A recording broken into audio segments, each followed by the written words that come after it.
Yo, yo, yo. Hey guys, welcome back to another amazing edition of the Best Practices Show. Our job here is to bring you great information so you can create a better practice and a better life. And we did a webinar recently with Dr. Barrett Straub and Miranda Beeson, two amazing team members that I have, on how to maximize your margins, slash your PPO write-offs, and skyrocket your dental profits. It was so good, I thought we would share it on the podcast. So please listen up. I hope you guys enjoy it, and we'll see you soon.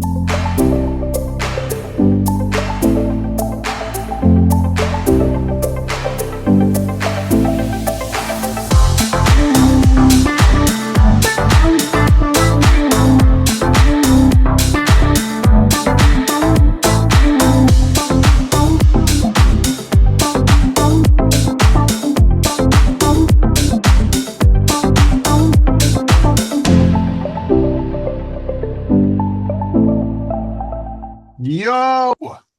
Yo, yo, yo. Yo! Is my computer working? Yes. You can see me? You can hear me? And see you and hear you all at the same time. Hallelujah! Hallelujah! Hallelujah!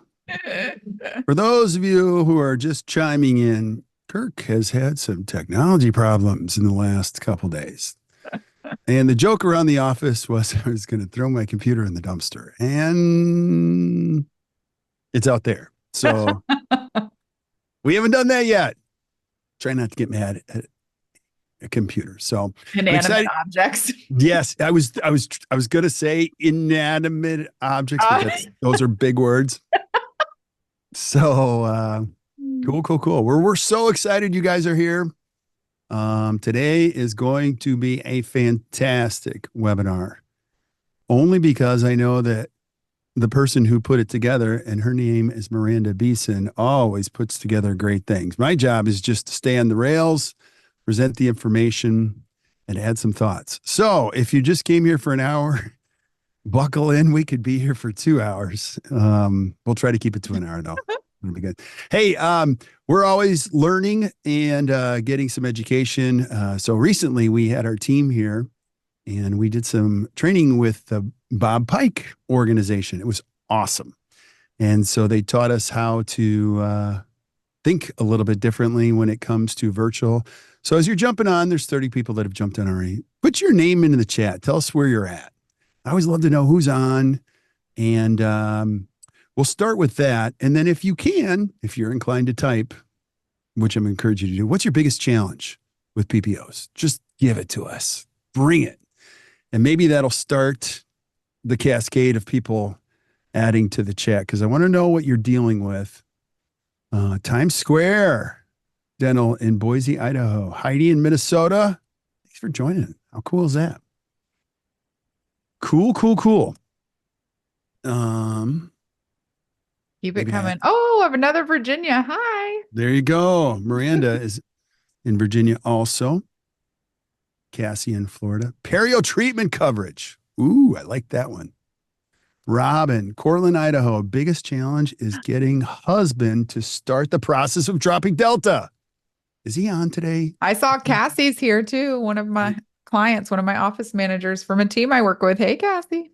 Oh my gosh, I love this. Thank you. Biggest challenge, obvious, write-offs, exclamation point. Thank you, Gina. Low family dental. Low, what's going on? So good to hear from you guys. We struggle with PPO fees and umbrella policies. Ooh, that's a good one. Thank you. Umbrella policies have become a little bit of a stickler for people lately. Or a big stickler for people lately. This is outstanding. Cool. So keep adding to the chat. If you're new to the webinar, we're just asking you to chime in from where you're at and what your biggest challenges are. Suburbs of Chicago. Eat. Delta write-offs, and patients only wanting what the insurance covers. So we're going to be talking more about the mechanics than we will the verbal skills, but this will get you on your way. Unrelated insurance affiliations to lower fees without consent. Ooh, this could get dicey here. So All right. Cool, cool, cool. So let's roll. And Barrett will be jumping on here in just a second, saying you can negotiate your fees after a year or two, but then they always refuse to increase them. They just sweet talk you and tell you what you want to hear. For sure. So, and I have to be careful too, because I could easily get you all fired up about the things that we hear.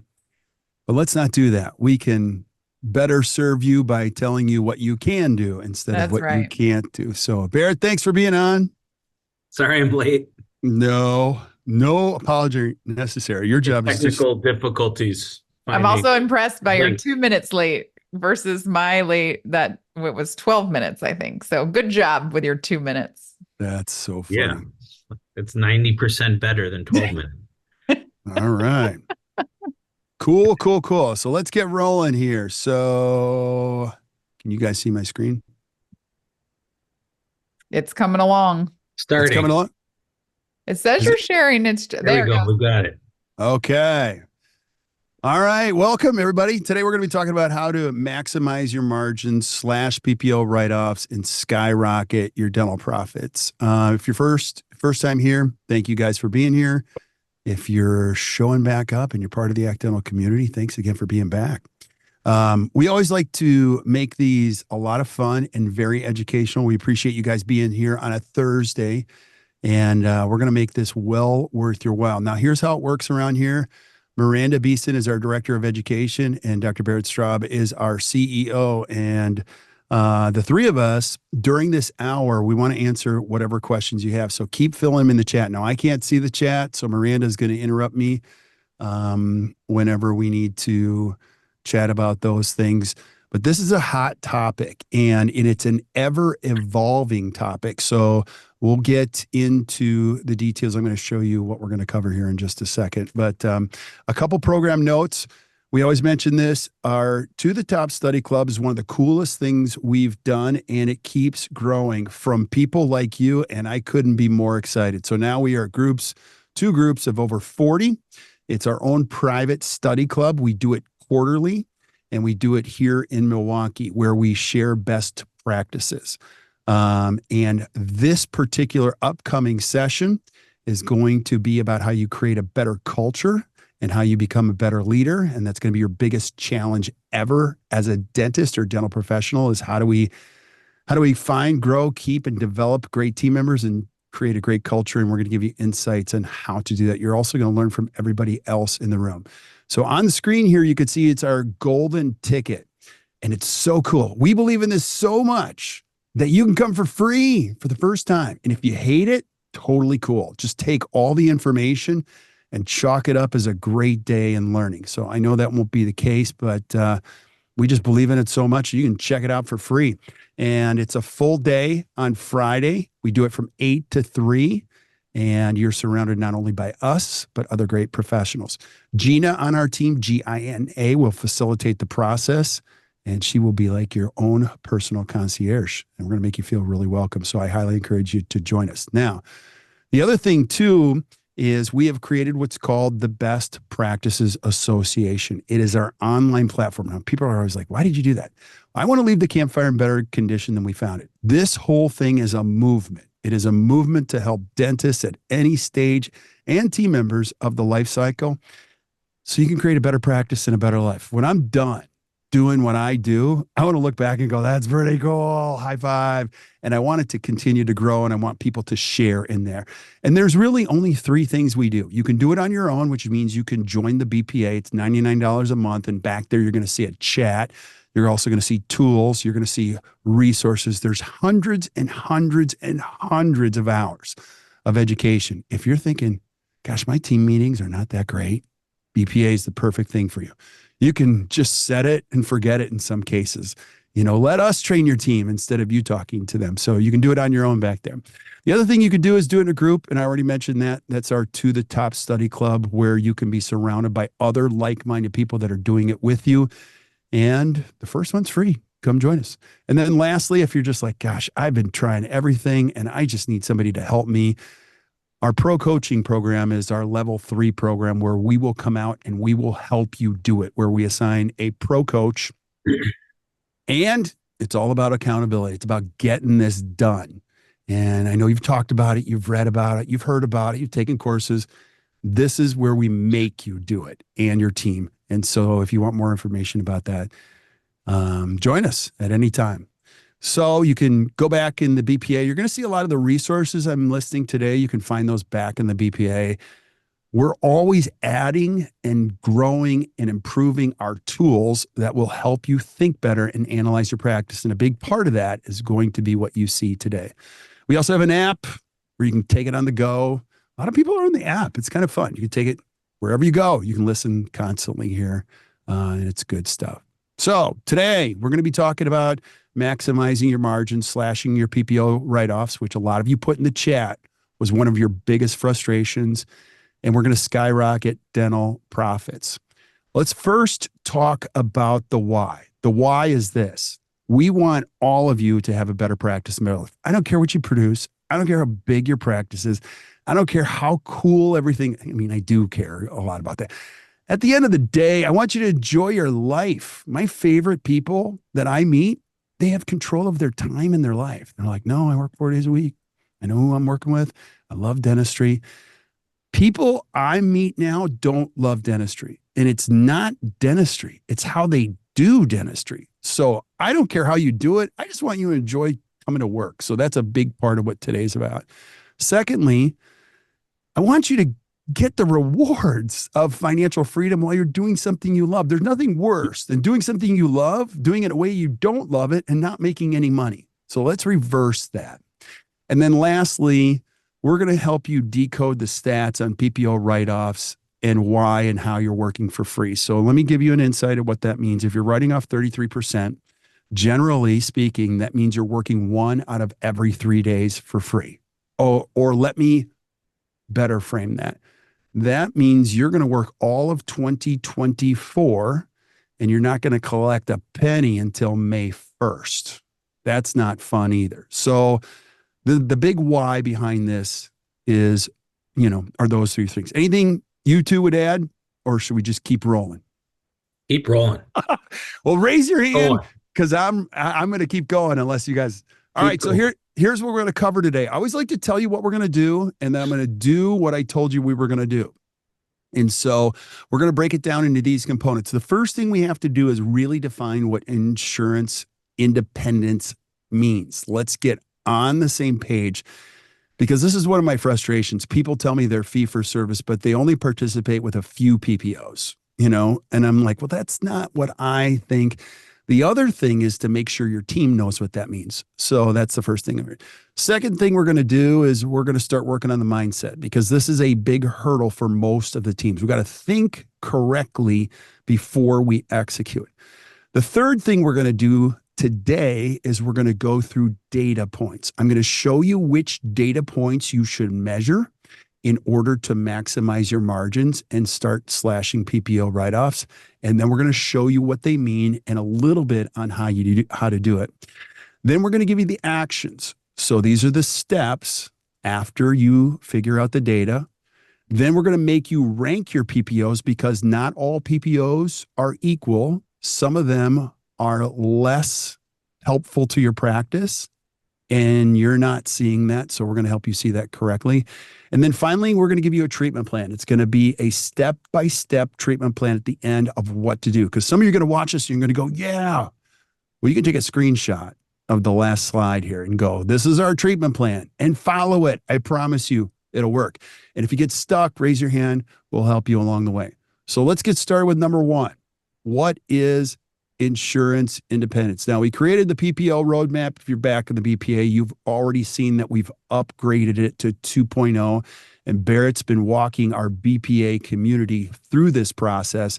But I'll give you the big picture. Insurance independence means that you have enough patients willing to pay you 100% of your fees, that if you dropped all of your insurance plans tomorrow, hypothetically, you'd still have enough patients choosing your dentistry to pay your bills. Insurances are not killing your practice. They They will if you let it. It's how many, I mean, ultimately, as a business owner, you got to have people that are willing to pay your full fee. Now, you may start at 0%, but let's get to 10%, then 15%, then 30%. And once you get to 70 or 80% of your patient base paying your full fee, now you're on your way. And now when things change, you're like, I know insurance has changed in my state. Doesn't affect us or my patients. For some dentists, this will mean that you're going to have to fully transition to fee for service or out of network. And we'll talk about that here in a little bit. That's not what we're suggesting. It's just for some. For others, it will mean ending some agreements. If you watch this webinar today and you just kill one agreement, that's a win. It's a huge win. And maybe it's the least valuable insurance plan that you have in your practice. We'll show you how to identify that today. And for others, it may mean marketing to cash paying patients without dropping any insurance. We have a lot of people come in and they don't drop any insurance. They just work on differentiation. They get better at their new patient process, and they start focusing on the patients that are the right patients for their practice. And they're like, wow, this really works. And now the insurance becomes less of the issue. So it's not like a singular path to get there. And that's what I want you to think about while you're, with us today on the webinar. The last thing I'll say about insurance independence is that you are in full control of your own destiny. I know there are changes out there. I know you bought a practice and that's the way they've always done it. But nobody writes your story. You write your story. The coolest thing about this profession is you get to write the whole story.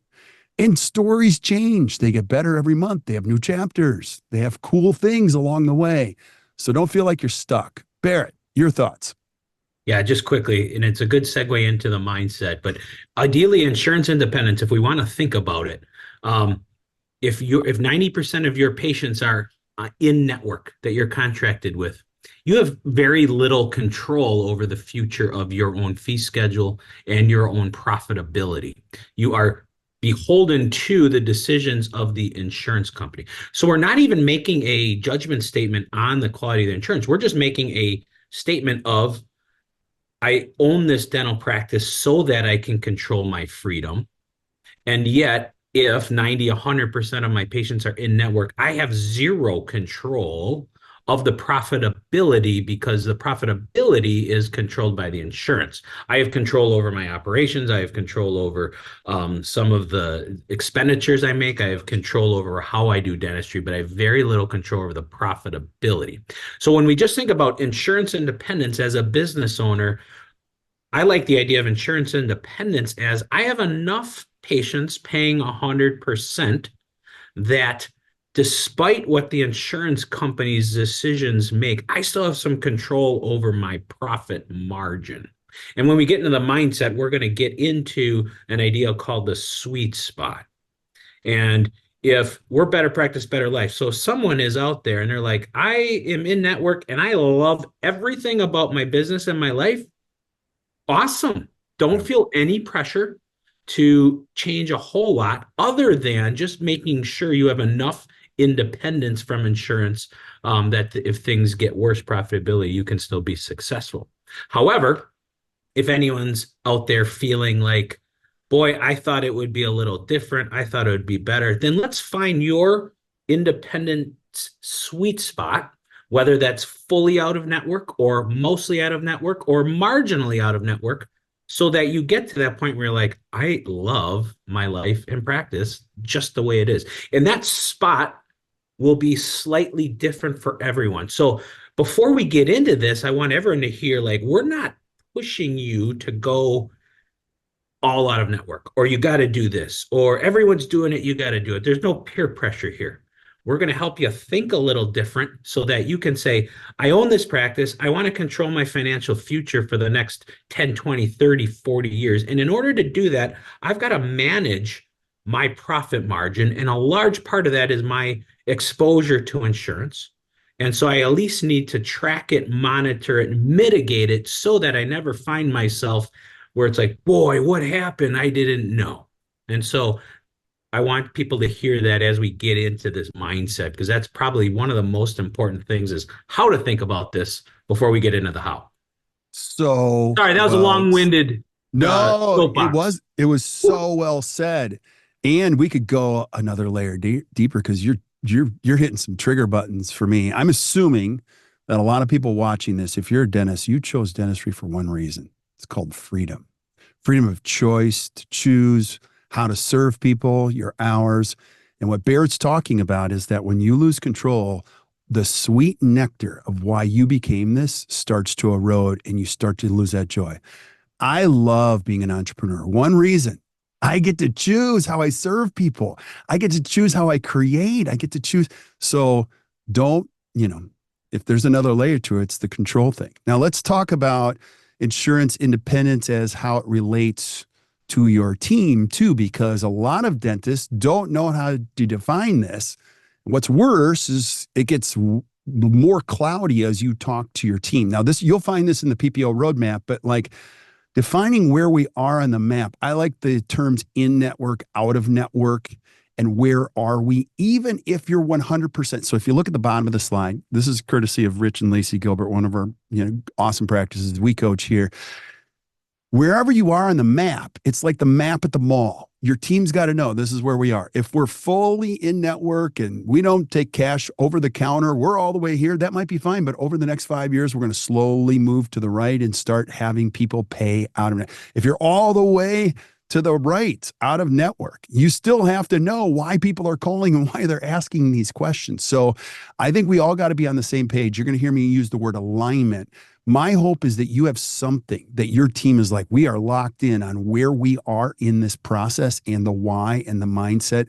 And you're using the PPO roadmap as a blueprint. It's not you coming up with new things to try every single time when you come back from a meeting. Now, I'll go into the mindset. Barrett, that was so well said. It's like, how do we think about things? I always say that your problems are not your problems. It's how you think about your problems. So let's improve our thinking and our mindset. I believe this. I believe dentistry is the greatest profession in the world. Period. Exclamation point. It's just so cool. You can choose everything. You can practice dentistry any way you want, where you want, with who you want. I mean, you can choose your patients. Nobody chooses your patients. You choose your patients. So, and it's the greatest profession because of the freedom it chooses us. PPO participation, like I shared earlier, it threatens that freedom. It just gets, it's like working for somebody else. You own a business, but you don't really own it. The insurance company owns it. You have somebody that works at the front, but they actually work for the insurance company, but you pay their salary. And I want you to hear this. We are not anti-insurance. We are pro-dentists. That's what we are. And we're pro better practice, better life. We will fight like hell for better practice, better life forever, and helping dentists understand this. Because some people do come up to me and they're like, oh, you're the anti-insurance. No, I'm not. Absolutely not. You choose your path. You decide how far you want to go. I want you to pick this. And so our mindset. Now, one more thing I'll add. We have to believe that money spent on dentistry is one of the best investments a human being can make. That's another thing I want you to think about as a team. Now, I believe that. I wonder if your team believes that. And that's a big part of education. We got to keep working with our team to make sure we think that. Can't think like dentistry is expensive. Nobody wants to be here. That's not very much fun either. Now let's get into the data. Couple data points. And this is where I'm going to want you to start taking notes. You can't do any of this unless you have data. If you're doing this without data, you're putting everyone's life at risk. You're just doing it anecdotally and emotionally, and that's not a good way to do anything. So we're going to do homework first. The first thing you need to figure out is what your overhead percentage is. Now, we're big fans of the gap. You've heard us mention this. I'm not going to explain every aspect of the gap, but you should have some type of spreadsheet that just shows where cash came in, or gross production, and where it finally ended at the end of every single month. So you got a couple of gaps here. You got the effort gap up here, which is how hard you work to actually create the activity. Then you got a collections gap of the net collections. What percentage of our net production were we able to collect? We got our overhead gap, and then we've got our cash flow gap. And that's what happens outside of the P&L. But let me go here for a second. You got to know your overhead percentage. Because if your overhead percentage is way too high, just slashing PPOs is not going to help you. Knowing these numbers is the first step. Now, we have a lot of clients, and the first thing we do is start tracking these numbers. And just by knowing them, you're going to go, why is that? I do it every month, and I'm like, why am I spending all this? There's there's expenses that creep in. You're not aware of them. And the cool thing about data when it comes to overhead is it removes all emotion. Having your overhead too high is like having your cholesterol too high and just saying, I'm going to run. No, there are certain countermeasures that can be done. And it's not always about reducing expenses. We can start to diagnose, like our coaches do, where the high overhead percentage is coming from. Now, one more thing I'm going to say about overhead. When your overhead is high, it's extremely dangerous because any blips in the radar, we live in Wisconsin, they have this stuff called snow up here, and sometimes it's big. You get 20 inches of snow, it can knock out an entire week of production for you. And now you're like, crap, how am I going to pay bills? That's why you cannot have a high over. Some people are like, don't worry about it. No, you've got to create some margins. So I'm a big fan of knowing what your overhead percentage is first. The second piece of data that you have to do your homework on is capacity. Now, we have a capacity tracker. The capacity tracker is what percentage of the time do you have patients in the chair? And you're going to want to look at all of the producers, not just hygiene, but also the doctors. And the whole purpose of this is to have the producer track this. You can have a chairside assistant do it for the dentist and hold each one of the producers and the operatories accountable to make sure they're full. When capacity is low, that means there's opportunity and low profitability. If it's in the 70s, I can tell you you're losing money in that operatory. And what most people do is they build more operatories. What we want to do is make sure that the chairs are full. Of the hours we had available for butts in the chair, how many butts were actually in the chair? And it's so cool when you can make this transparent to the rest of the team. You'll be amazed by how many hygienists and doctors are like, well, that's not good. And you'll go, no, it's not good. And they'll start to work together to improve their capacity. They'll borrow best practices. You might have one hygienist that's at 95% and another one at 78%. Celebrate that. There's something that's happening over here that could be borrowed as a practice. And the only way you would know that is by a capacity tracker. These are good indicators if we're at full capacity. You got to be at full capacity with the right type of patients. The next piece of data that we're going to want to know in order to slash write-offs and maximize margins is new patient referral sources. Now, again, we've outlined this in the PPO Roadmap, but what I want you to do is figure out where these patients are coming from. A lot of times you tell yourself a story and the story is completely incorrect. And most dentists don't have any idea. I mean, one of my questions to you watching this or listening to this is, where are all your patients coming from? And you're like, I don't know. We get 30 new patients a month or 40. It's important to know that because as you start to identify these, you can say, I now know where the most, and you could start to reallocate your energy. Now, there's inherent challenges with this. You can break them down by referral source. And what you ultimately can do is you can start to more successfully market. And Miranda, you pointed this out. A lot of times there's no source in there. There's an inherent challenge. Like, number one, if you're watching this, make sure the source is entered in correctly because this is what it looks like in most every practice. I don't know. It's a new patient. No. So don't assume. Do it correctly, then look at the data and it'll tell you so much.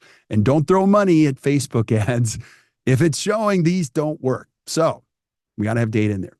The next piece of data that we need is the new patient hygiene reappointment percentage. This is hugely important. Now, this percentage is really important because it shows you the overall strength of your new patient experience in this. It's the effectiveness of your internal systems that support it. And it's also a great indicator what your schedule looks like in the next month.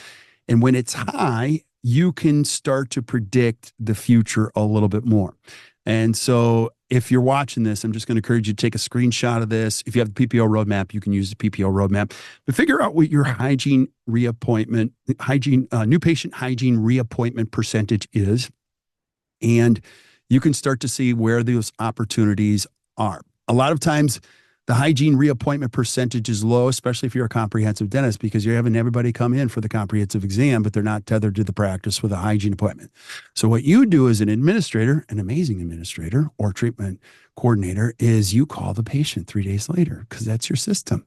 And the patient doesn't pick up. And then you keep stalking this patient with a $12,000 treatment plan, and they're not picking up. Well, they just weren't ready to hear what you were able to tell them. And you lost a great patient into the universe because you were stalking them with the new patient treatment plan. So I like the idea of tracking this and knowing exactly where that's at. The other thing you're going to need to know as far as your homework goes is your annual patient value. And I know, Barrett, this is one of your favorite, but this will give you kind of a ballpark of what the top 10%. We get all of our data from Dental Intel, and the top 10% of their installs, which are more than 10,000 installations across the United States, the annual patient value is $1,100. The average patient value is $644, and the bottom 10% is $370. Now, what you can do is a great team meeting. You can sit down with your team and say, how do we improve APV? Couple things you're going to want to know about annual patient value. First of all, you have to know how to calculate it. So here's how you calculate it. It's the total collections from the last rolling 12 months divided by the number of active patients at the prior month's end. And we define an active patient, somebody who's been in your practice for the last 18 months. It's going to give you a number, and it's ultimately going to show you how much value you create for each one of those individuals. Now, you can argue with me, but if your annual patient value is in the 200s, there's not a lot of value, and it's a different type of patient base. And it's the higher it gets, the better communicator you are, the more people are actually using the discretionary dollar. This is a really good indicator. It indicates a lot of different things, how comprehensive an office is. The internal joke here at ACT, and it's fun. We have a lot of fun because we're geeks about this stuff, is our coaches will go, I just look at this number right away. It tells me who I'm dealing with. You know, it's really high. This is somebody who cares a lot about comprehensive dentistry. They're actually pretty good at communicating, pretty good value, and they're pretty good at balancing the patient flow. So this is an important step. You want to make sure that you're trending in the right direction as far as your APV goes. Another piece of data that's really important is the number of unscheduled active patients. Now, this is one of my favorite because if you use an analytics platform like Dental Intel, it's all delivered right there for you. And this is a good indicator of opportunity. So in this practice, you can see there's 702 unscheduled active patients. That means these people who are active patients are not tethered to the practice with some type of future appointment. If you don't listen to anything we say in this webinar, just look at this number and make it go down every single week. I'm going to encourage you to listen to the entire webinar and do everything we're saying. But like, if this practice went from 702 to 602 in a month, I guarantee you things are getting better. Then they go to 502. Now your hygienists are screaming, we have nowhere to put these people. And that's actually a good problem to have because now you can start working on patient selection. You can start deciding which patients are the right ones for the practice, and you can see the opportunity that comes with it. So I like the idea of keeping that number as low as possible or trending in the right direction. If you don't know these numbers, you're always looking for new patients, which aren't always the best energy for your practice. Barrett, your thoughts? Yeah, I want to go to the why. So the why of the homework, the why of, first I'll say the why of joining us in the BPA as a member for like $99 a month is this PPO roadmap right here. It's going to save you hundreds of thousands of dollars over the course of the next few years and maybe more in the career. And it's all right there. Now, the why of the roadmap is because the idea of like going off of a PPO or more than one PPO is scary. And the fear comes from the unknown, and the unknown comes from the complexity. And actually, it's pretty simple. It's not easy, though. And the simplicity comes from there is a progression of thinking, and then you use that thinking to institute a progression of execution that makes actually doing it pretty simple. Now, the reason what the roadmap does and what this homework is doing is you as a business owner need to see your business clearly, and you need to see the reality clearly so that your decision to or not to go off of PPOs is an educated one. And so we know when we reduce our insurance independence, less of our patients have a financial incentive to be our patient, and therefore our business has to be better. So our operational systems need to be strong. We need to know what our overhead is. We need to understand where our new patients are coming from.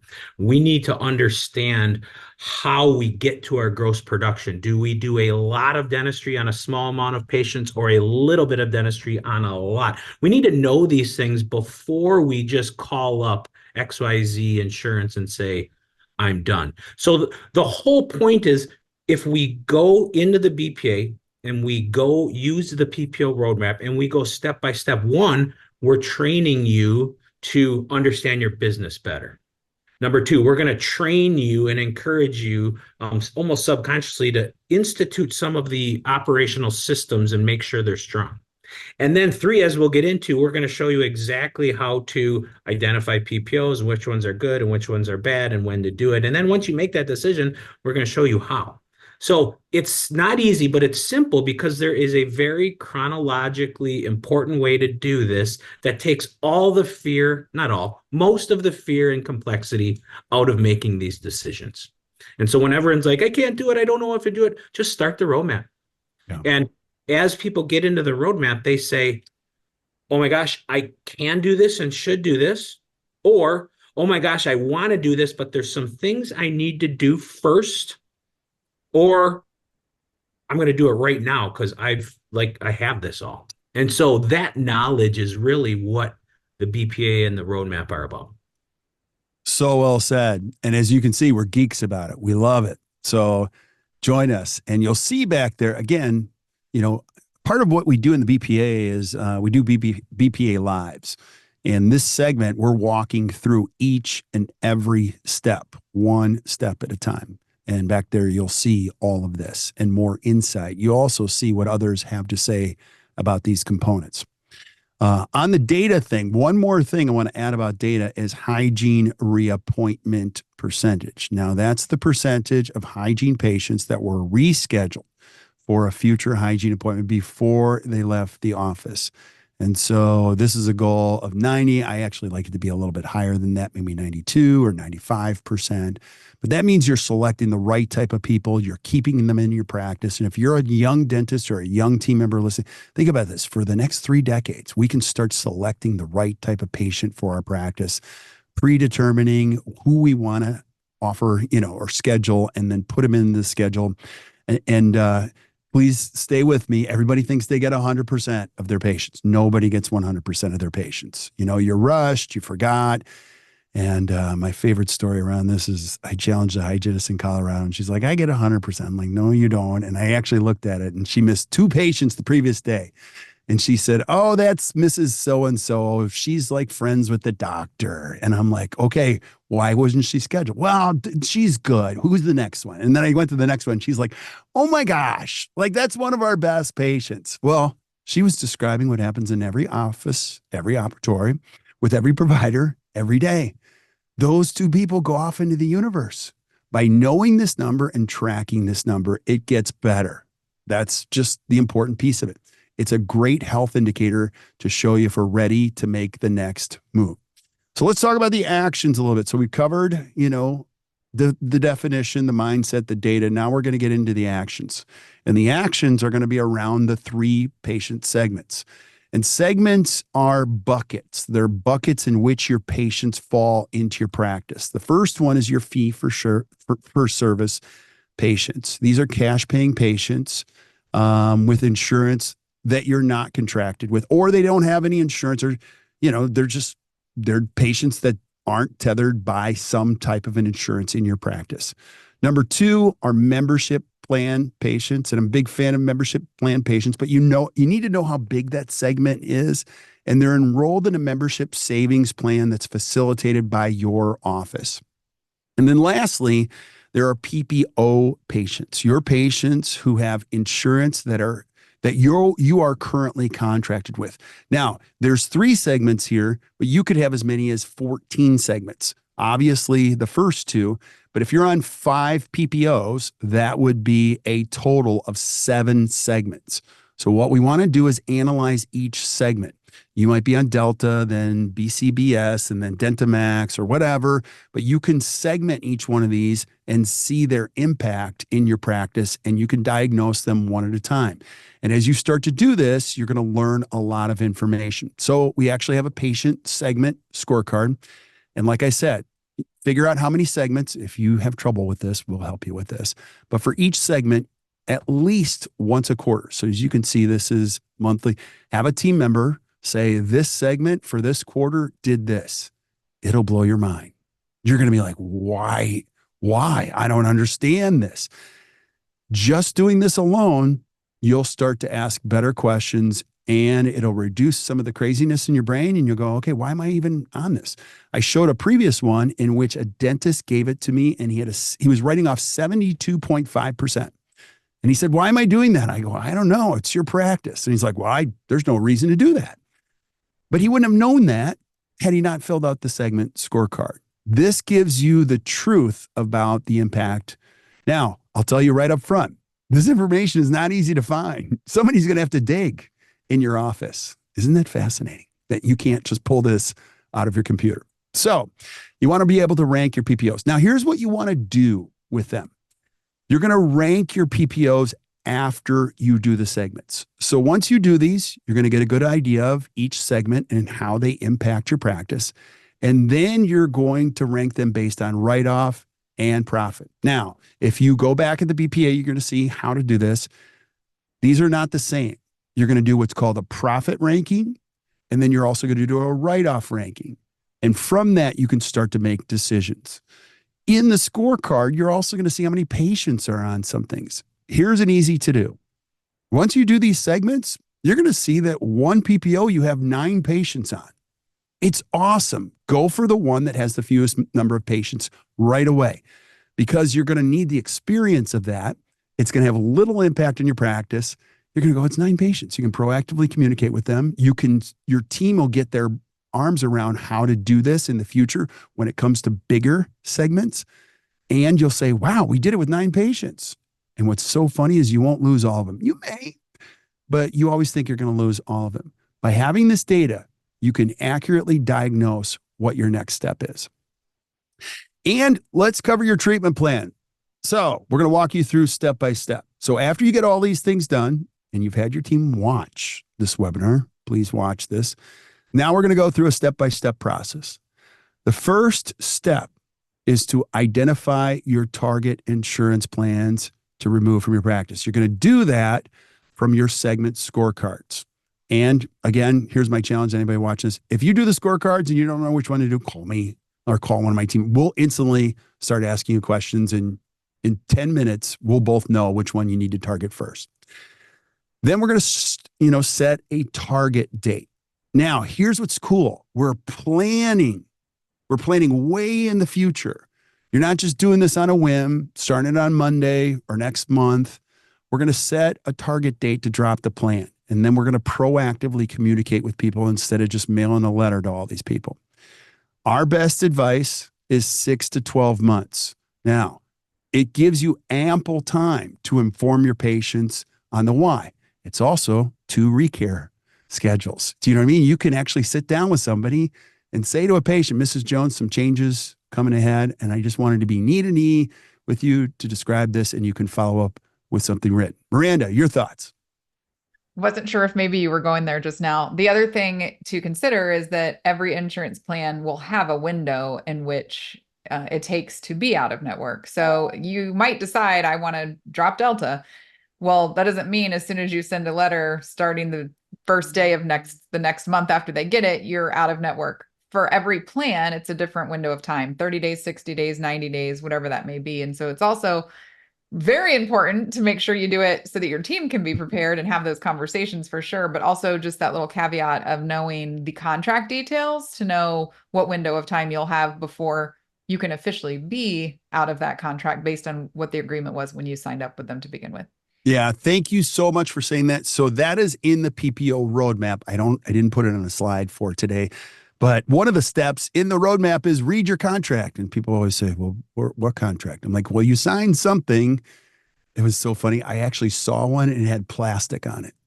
Dennis had never opened it up, didn't even know he signed. I'm like, okay, well, so you've got to go back. Somebody's got to go back and read the contract because of what Miranda said. There are particular details that have to be followed in that whole process. Now, I put some important steps in blue. The blue piece is like, go slow. Don't go fast, go slow. And you're going to see each one of them says align with your team. Once you've done step 1, 2, and 3, now get everybody together, get them on the same page, and strategize with your team to develop a successful transition. You have to over communicate, because if you just do this because you saw a webinar and some bald guy told you to do it, all of your team members are going to be like, well, he or she just wants to make more money, type of a thing. They got to know the why and the steps. Get everybody involved, because they're going to be your best ally. Step number 5, again, go slow. What do we believe about this change? Now, this is a big one, because I'm going to tell you right now, you've got 2 team members on your team and you've been slamming one of the PPOs you participate in. You're like, we're going to get rid of this one. And one of the team members is thinking, well, my mom is on that. She's not going to be able to come here. And it's not about that. So we've got to get together and get aligned on the beliefs around this. Why are we doing this? Is it good for the practice? Is it good for the patient? What's the real motivation behind them? And if they watch this webinar and look at some of the segments and understand this whole process, we'll start to believe the same thing. Then we've also got to get on the same page about how we're going to explain it to the patients. Team members are terrified that you're just telling them we're going to drop it and let them know. No, it's got to be done carefully, empathetically, and then follow up with written communication. Don't start with written communication, follow up. But this is where we can all get together. And then lastly, we've all got to be using the same words. We're big fans of verbal skills. What verbiage do we need to use? We have a great resource in the BPA. It's say this, not that. It's our highest download of all time. It's things that are said in a dental office and some ways to say it differently. And as you can see, there's a column for your office to say, no, we're going to say it this way, because we always want to give you a little bit of freedom, or a lot of freedom, to do it your way. But this is great for existing team members, new team members coming into your team. How do we say things? Verbal skills matter, and they create a lot of value. And I want to be extremely aligned on a dental team in how we communicate. So make sure you put something like that together. And then step number 8, again, align with your team, go slow, is how are we going to deliver this? Are we going to talk to them first, then give them the letter? Is it included? Is there an email included? I'm a little biased on this. I always like a little face-to-face before the written communication, because people don't read written communication. They skim it. And so you've got to be very careful in how that's communicated. And once you do it once, again, you're going to do it a second time and a third time. You're going to go, well, we've already done this. We know how to do it. And then step number 9 is ensure all communication clarifies that you can still be their dentist. Just because you don't participate or you're moving away from participation doesn't mean you can't be their dentist. You have to say it over and over and over. You can still come here, because they're going to be bombarded with information from the insurance company saying you can't go there. And you've got to be the myth buster here, saying we still want to see you. It's just going to work a little bit differently, but we still want you to come back. And then number 10, continue to drop your worst performing PPO plans over time. The cool thing about the roadmap is once you go through it, then you go through it again, rinse and repeat. Then you go through it again, then you go through it again. If you go through it 4 times in 4 years, you'll say, wow, we don't have those problems anymore. Your practice will get better. We're big fans of not making everything perfect right away, just incremental improvements. Every quarter, our write-offs are becoming less. Our margins increase. We just feel better. And step number 11, many practices may decide to keep 1 or 2. The beauty of practice ownership is that you get to decide. There are some people we still coach. So they're like, no, I can't get rid of that. But the cool thing is they can make it less of their practice. It doesn't have to dominate their schedule day in and day out. And lastly, you now know the data and you can start to make these decisions objectively instead of subjectively. Barrett, your thoughts? Oh, we can't hear you.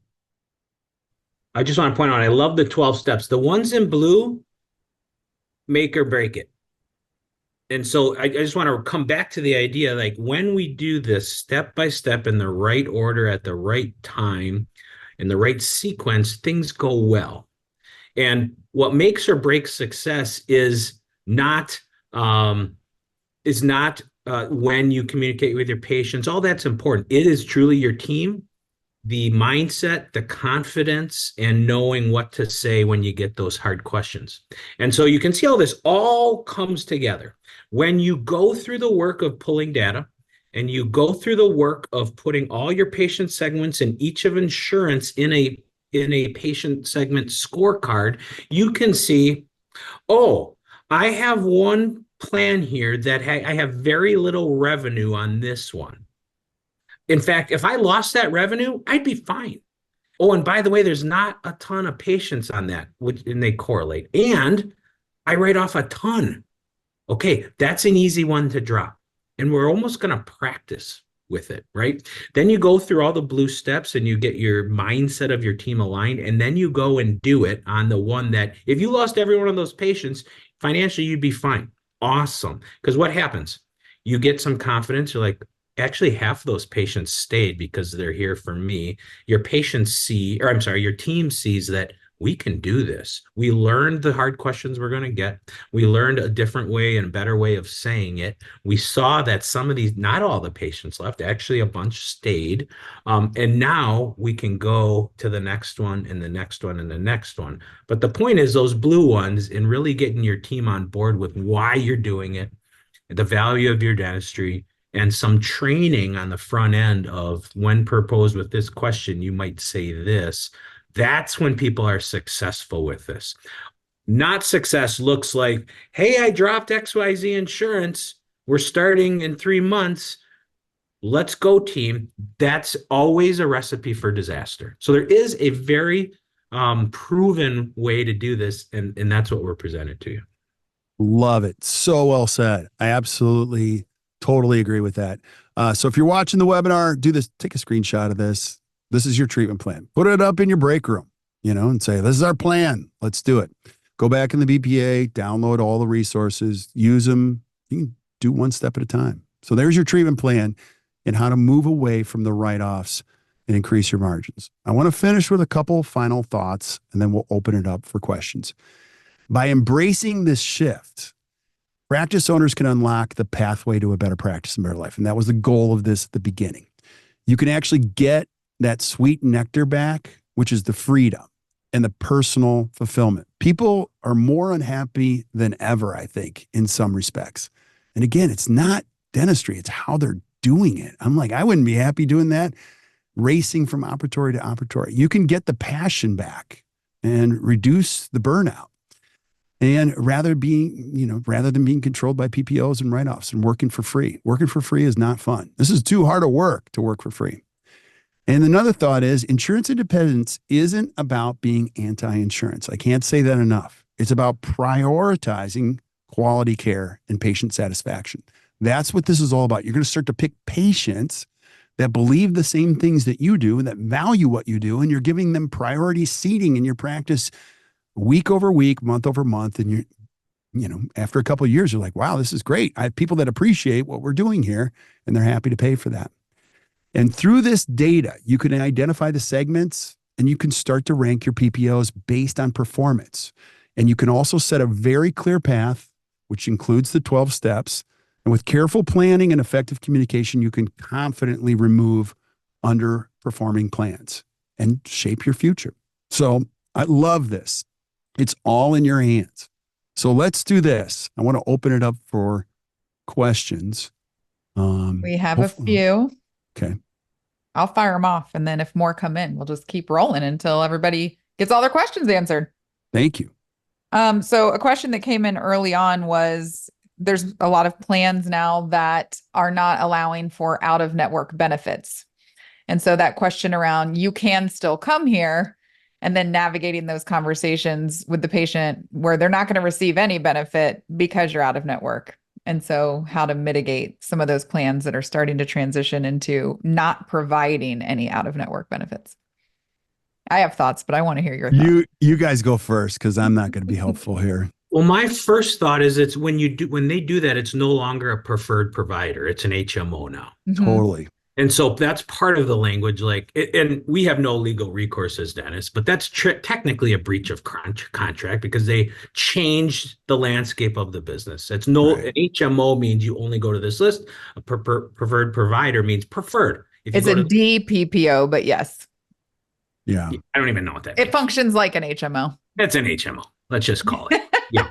So when you talk to your patients, you say that they've just become an HMO, and some of the mindset that works is when a lot of rational patients will understand, like, I no longer can afford to give the quality of care that I personally demand in this insurance because of the restrictions they place.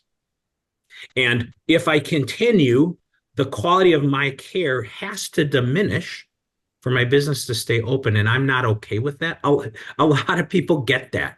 Mhm. And some may still leave. But at some point, you as a human being have to look in the mirror and say, like, I can't keep going on this.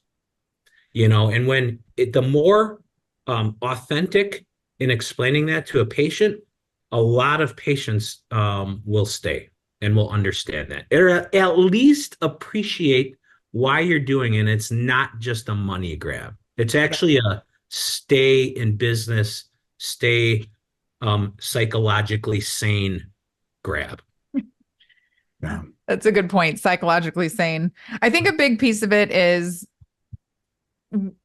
when you go into this position where you're not contracted, it's like you said earlier, but in a different way, Kirk, is you have to be in a position where you and your team believe in what you're doing and you have all agreed on we're different and this is why. And of course, someone would choose to come pay and for the services that we provide. Like, we value them, we believe in them, and you have to set yourself apart. You have to differentiate yourself in a way where you're doing something different, better, more, and you believe in it in a way that, okay, they don't provide out of network benefits. Patient, we interact and engage with any insurance that will play with us, right? Like, we'll play with anyone that will play with us. And what they're saying is they won't. And so we're happy to.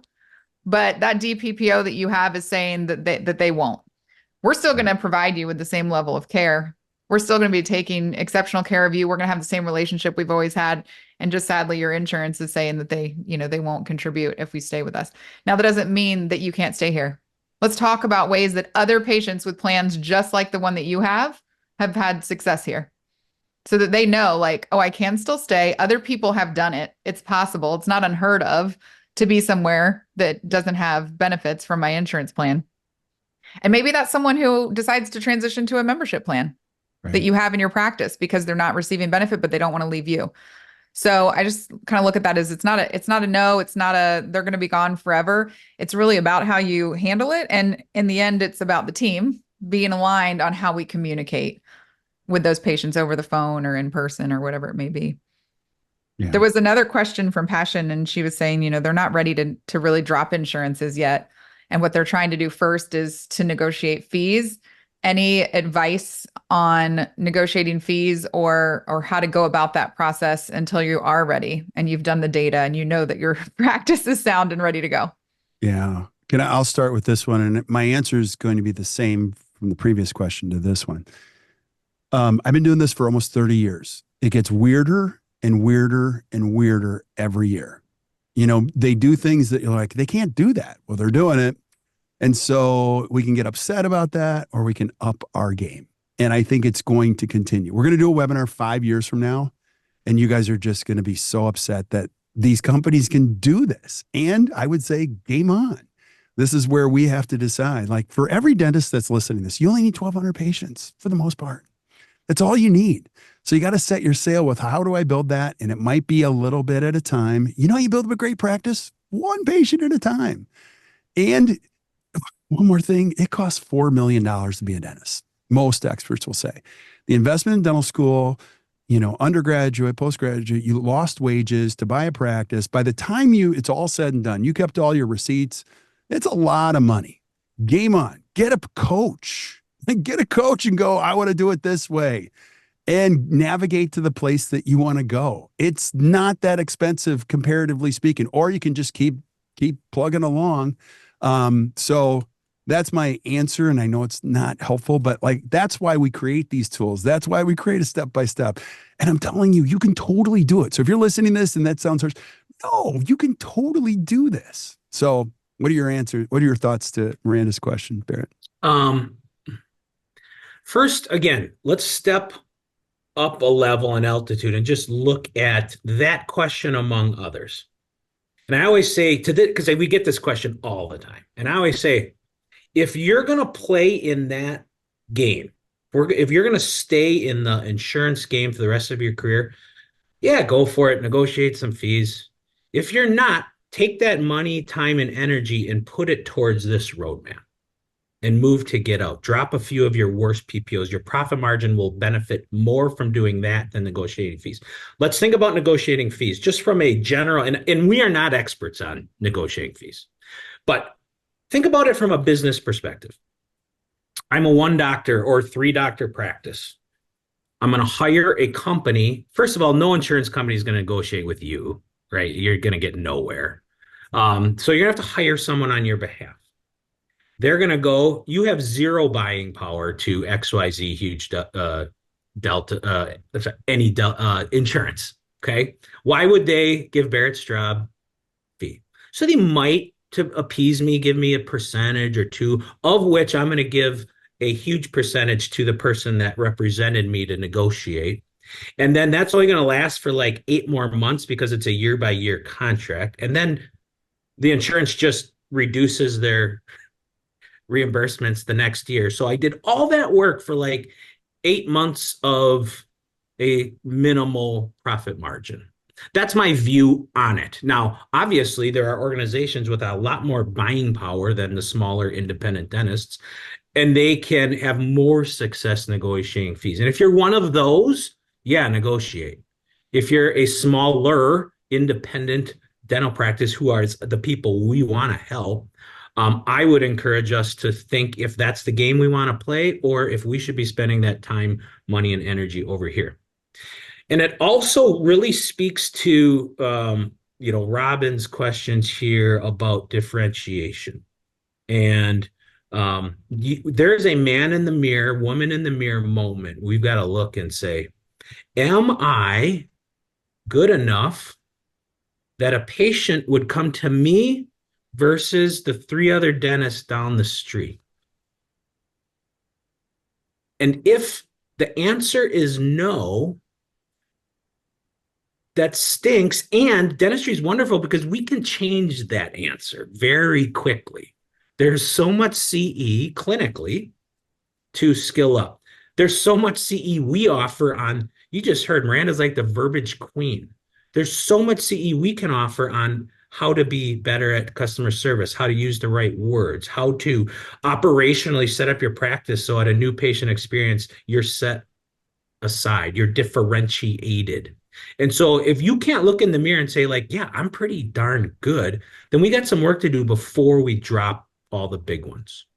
And Barrett, I'll add to that because that does, and I'll mention Robin's question, which was there's someone nearby where Robin is. They're dropping Delta, which is a primary PPO in their area. And they're finding that a lot of people are staying because there's a lot of high level of trust. Now that person does have a niche, right? A core competency of IV sedation is what they're saying here and being credentialed with an AAID. And so patients are staying because there's a high level of trust within that provider.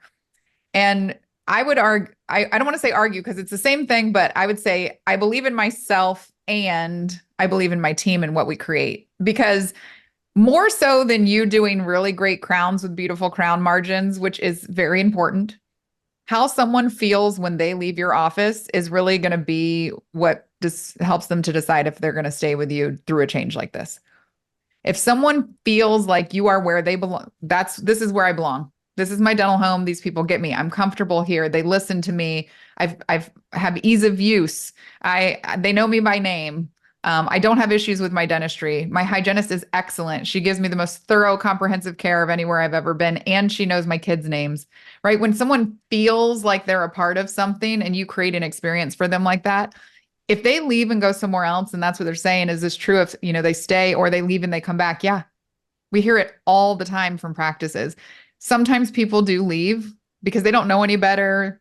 Then they go down the road and they come back because you made them feel differently because you're purposefully creating an experience every single time someone walks through the door, because you have to set yourself apart and you want to be something more and something different. Gosh, I love that. So good. And just every one of you that's listening to this, there's going to be a 22 operatory practice built not too far from your office. And they're going to take every insurance under the sun. They're going to be open Saturdays and Sundays. They're going to have pediatric dentistry and all that stuff. They're going to find it cheaper over there. When that happens, you got to go and knock yourself out. That's awesome. Mm-hmm. You guys work Saturdays and Sundays and evenings. And, I got my patients. I'm good at what I do. I subscribe to what Miranda's talking about. Think about this. It's a fun place to work. Miranda, when you were thinking about that, you were talking about the patients, but I was thinking about the team members. Team members are like, that's like a fun day at work. You know what I mean? It feels really fulfilling and rewarding to work somewhere where you feel like you're making people feel something special. Like that you're not just checking a box, you're not just showing up, you're just not, I was a hygienist. You're not just picking teeth. Like you're doing something different. You're creating change and experience for people. It feels really good to be somebody who works on a team like that, for sure. Totally agree. Not only are you going to keep your patients, you're going to keep your team. Okay, we have one last question and then we're 2 minutes over. So then we'll hang it up. But there's a question talking about, again, if we're in the beginning phases, we're going through this process, we're trying to determine if we're ready to strategically reduce insurance. In the meantime, we're thinking we're going to limit our schedule PPO, like try to build more into our schedule of fee-for-service patients, limit as much PPO that's going into the schedule right now. Any advice? What do you guys think? Do it? Well, again, let's just think. I have most of my patients have a financial incentive to be with me if I'm in network. And I have this smaller segment that have no financial incentive.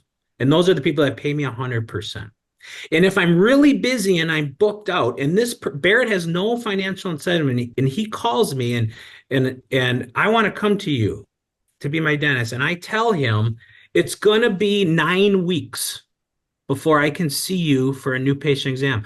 If I'm the patient, I'm going elsewhere because I'm impatient. And I was motivated and I called 9 weeks. So if you tell me that and I'm going to pay out of pocket, I'm going to go elsewhere. And so if you want to increase that percentage of people that pay you 100% without even going out of network, make it easy. You said it really nicely before. Make it easy to do business with these people that are going to pay you. Set up blocks for those people and get them in within 7 days. Yeah. And you will keep them. Totally agree. I would do exactly that. And one thing you're thinking about is like what it says in the PPO contract. We have to treat everybody. Yes, you are required by law to treat everybody with the same dignity and respect. But they also don't all have to go in the same line. That's why when you go to the airport, you get into one line that's different than the other line. In my pocket, actually, I don't have it. Laura has it. I have an American Express Platinum card. I'm not allowed to have it anymore. So, because I like things. But what's really cool is if you call the American Express Platinum line, your ring is in one ring. One ring, they pick it up. Here's my point. They know how to seat people in their businesses. And true to what Barrett's saying. Now, I'll give you a quick to-do. This is not what the webinar is about, but I actually learned this from the amazing Miranda. And you can see all this back in BPA, is Miranda teaches all of the admin teams that we coach across the country, name, number, knowledge. Now, I think that's brilliant. You want to get people's names. You want to gather their number, not because you're going to get disconnected, but because you want to start accumulating the information. And then you want to gather some knowledge about why they're calling. Somebody who's just looking for a quick fix PPO, I just need somebody on my plan. It's going to tell you everything right away. And you can seat them accordingly. Some people are going to go my periodontists. that I just met says, you're the only person in town that can do this, and I want to get it done right. That's really good knowledge. Now, as a team member, I know where to seat them. If your team is not equipped with name, number knowledge, they're just putting patients in the schedule because they know your head's going to spin around and fly off if you don't keep pummeling patients into the schedule. You have to be strategic about where these people go. Now, you do need to do the roadmap first so that you can do this step, name, number, knowledge. But anything you would add to name, number, knowledge helps me schedule these people the right way. It really, that's the biggest thing, is the knowledge piece. In being in private practice for 20 plus years and coaching teams, I hear teams go right to the, when was your last visit? When did you have your last x-rays? What is your insurance plan? Just right off the jump. Hi, I'm Miranda. How can I help you? And when was your last dental cleaning? Right. And there's so much more important information that we want and need to know from patients before we get to that step. And number one is, what is their expectations? What are they hoping to get out of a visit with you? Who can we thank for sending you our way? Right. It implies that people refer people to us all the time, you know? And so if you, like you said, if they came from a local specialist or another patient in the practice who's had dentistry, you're coming from a different place than somebody who's calling because you're on my network list. Yeah. And so getting that knowledge from the very beginning is so important to make sure that you're building that relationship in the right way from the jump. And then using that information throughout the process with the patient to make sure that they know they're being heard. And that, again, you're building this camaraderie that, like, this is where you belong. Like, we understand you, we hear you, we're going to meet those expectations. We're going to exceed them, actually, because it's the same information they gave you. And then the first 2 minutes of a call follows them all the way through to the clinical exam. Yeah. You're differentiating yourself through that process. Totally. You're slowing it down at the phone call to decide which line these patients go in, and you're still giving them a spot. And now, I'd argue that all this can be done in parallel time to working through the PPO roadmap. Totally. You know, it does take a little bit of time. Like you said earlier, it's not always easy to gather all of the data if you're not already tracking it. And so while you're kind of building that case for yourself around the data of, should we do this now? Who should we drop first? You can be starting to employ some of these strategies in terms of communication, helping your team to understand. A lot of team members don't even understand what in and out of network means. And so we have to start at the very base of, like, what does that mean? And so you can be paralleling a lot of that alongside working through the roadmap with the data and digging into your segmenting and ranking your PPOs so that when you're ready, you already have a jump start with your team. Okay, can I just answer this last question because it's a good one? We'll end on this one. Yes. If that's okay. Thank you for asking. You can do whatever you want, Kirk. This is your webinar. You know, the network will not censor us, so that's okay. Thank you so much for asking this question, Mackenzie. How do we try to juggle growth during this as well? That is such a big narrative. Everyone's in growth mode. First of all, you got to decide what growth really means. Mm-hmm. Growth for me means my life is getting better, care is getting better, my schedule is getting better, profits are getting better, my life is getting better. Growth for me does not mean production went from 4.6 million to 6.4 million. That is not growth for me. So what does growth mean? That's the first step. And having a good coach or somebody go, listen, that's not growth. Growth for me is going from 220 days a year to 182 days a year and making more money. Growth for me is working 5 days a week, then going to 4 days a week and making more money and having more time. Growth for me is we used to work 8 to 5. Now we work 7 to 3, and I get to watch my kids and I get to coach their soccer. So that's growth. And so I think that's the big thing. And, you know, growth is sexy to talk about. It's on every webinar. It's everywhere. I like growing. I want to grow as a business, but we got to grow the right way, in a way that I go, I like this, and it's not taking more of my life. Better practice, better life. And are you wanting to grow? I love that. Define growth. And do you want to grow the top line, or are you trying to grow the bottom line, your true profit, that money that's hitting the bank? Because you could make literally $0 more this year than last year in production, but close all those gaps. And I know we're not talking about gaps fully today, but we close our write-off gap. We slash PPOs and we close that gap. And now we're keeping 20% more of that 1.5 million. Same amount we made last year in gross production that we're making this year, but we're closing that gap and we're not, giving away as much of it as we were before and giving away as much of our time and our team. And so we grew down here in the bottom by what hit our bank, but we didn't have to grow up here at all. And so it's a great point of like, what is growth? Exactly. Philosophically, we could go a lot of places with that. Totally. Any final thoughts, Barrett, before we close? Oh, that was from Lifestyle Family Dentistry. Aww. One of the best Instagram accounts. I swear, if you got to follow Lifestyle Family Dentistry, they have a good time over there. Yeah. This has been great. My closing thought would just be, if you're super unsure if you ever want to drop PPOs, or you're sure you do, and everywhere in between, the PPO Roadmap will help lots of people, even if you never drop a PPO. So it's going to help you do a lot of these things. And if nothing else, it'll allow you to understand your business at such a much more higher level. Amen. So well said. Well, thank you, Miranda. Thank you, Barrett, for being on. Thank you all for listening, joining in. Thank you for your questions. We're going to keep bringing it. So hope you guys enjoyed this. All the resources that we mentioned, plus tutorial videos, plus the roadmaps, are all back in BPA. You guys can consume the heck out of them.